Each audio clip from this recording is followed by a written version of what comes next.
mbokk yi asalaamaaleykum amati mbégte dajewaat ak yéen ci seeni xibaari météo li ci gën a fës mooy ay niir yoo xam ni daañu takku daal di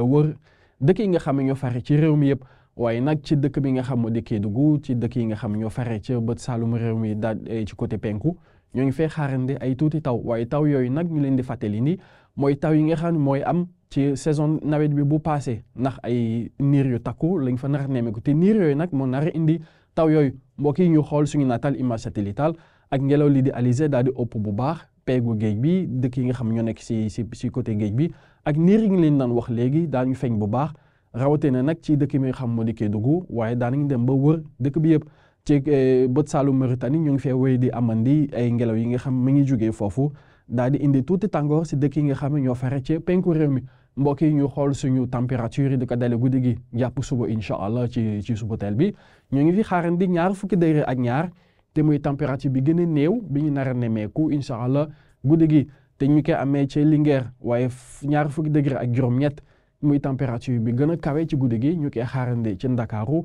ak guus bu xaw a bëri ak niir yi nga xam ne waxoon nañ leen ko daanaka dina wër réew mi yëpp 20 degré ak ñeent ñu koy xaarandi ci dëkk yi nekk ci bët Saloum bi yëpp diggante Ziguinchor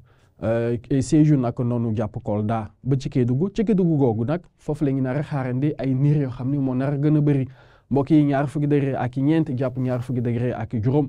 ci dëkk yi nga xam ñu nekk ci côté soow réew mi ca bët gànnaaru mi 20 degré ak ñett jàpp 20 degré ak ñeent mooy température bi fa nar a gën a ami diggante Ndar Géej Podor Matam naka noonu ba ci Bakel suba incha allah ci samedi bi buñ ci yegsee ñoo ngi xaarandee tàngaay bu xaw a takku rawatina nag ci dëkk yi nga xam ne ñoo nekk ci Louga